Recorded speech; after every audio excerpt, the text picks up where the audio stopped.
I am a member of a team. I rely on it, I defer to it, I sacrifice for it, because the team, not the individual, is the ultimate champion, says Mia Hamm, former U.S. women's national soccer team player, after breaking her international goal record, according to ESPN. Soccer is a well-known sport, yet we know very little. Some people say, soccer is boring, you just kick the ball and you go and you run up and down the field. But soccer is more than that.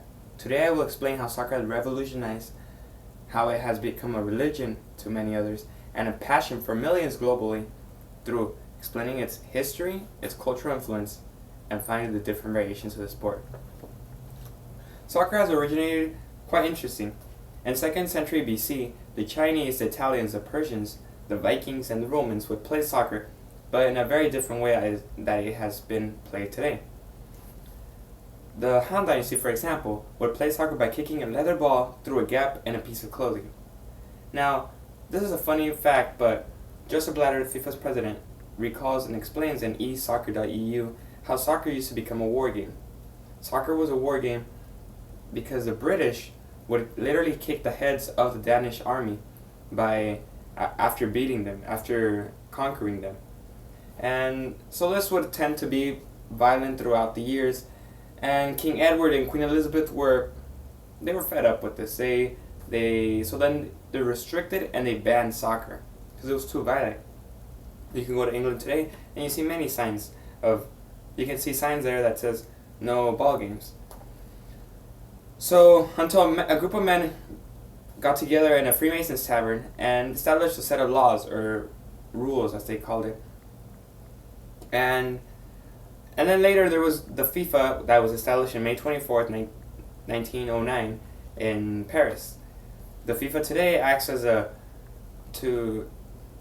they have 29 national associations. It is in charge of the World Cup and is in charge of peace and unity through soccer. They try to convey peace and unity through soccer by doing different things such as no to racism. They support breast cancer by playing with a pink ball around the world. And then they also play the fair play. Now, this may have minimized violence, but this was not the end of it. Because then we have a group of people also that are called the football hooligans. The football hooligans are unruly, destructive, violent, disruptive type of people who go to the games and they wait until after the game because they don't want to get caught by the police or whatever, and they fight against the other team's crowd, but in a very, very, very violent manner by using deadly weapons such as machetes or pistols or knives, and they also spit, shout. They're just very violent.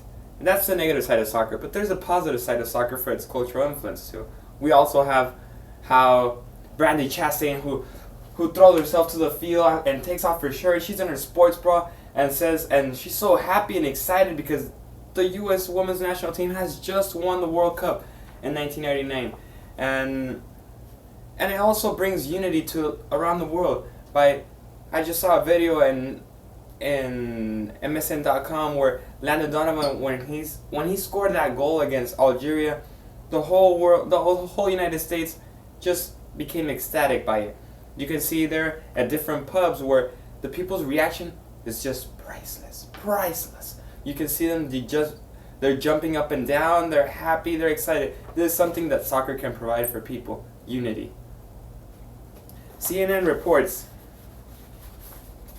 there's absolutely no question that the world turns around a spinning ball. 26.29 billion viewers for the World Cup, something that no other event has.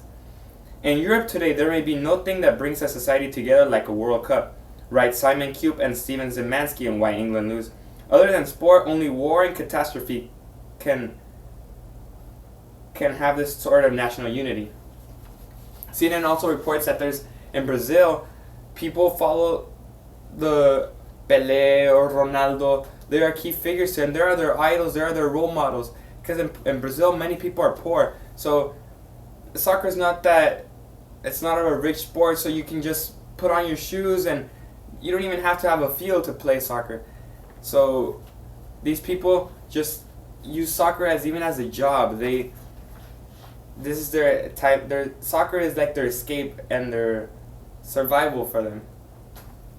Now there's different variations to the sport too.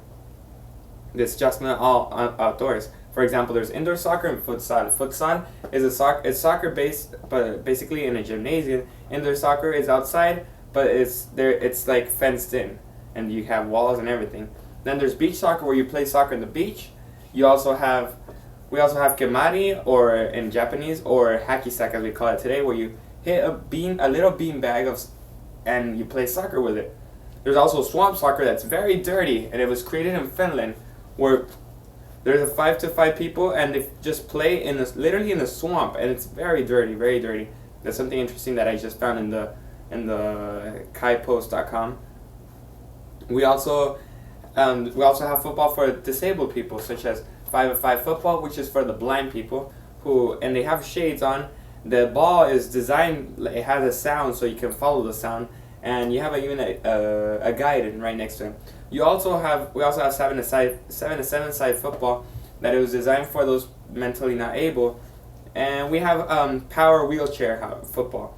I thought that maybe football could not be played if you don't have legs, but I'm wrong, or many people are wrong, because power wheelchair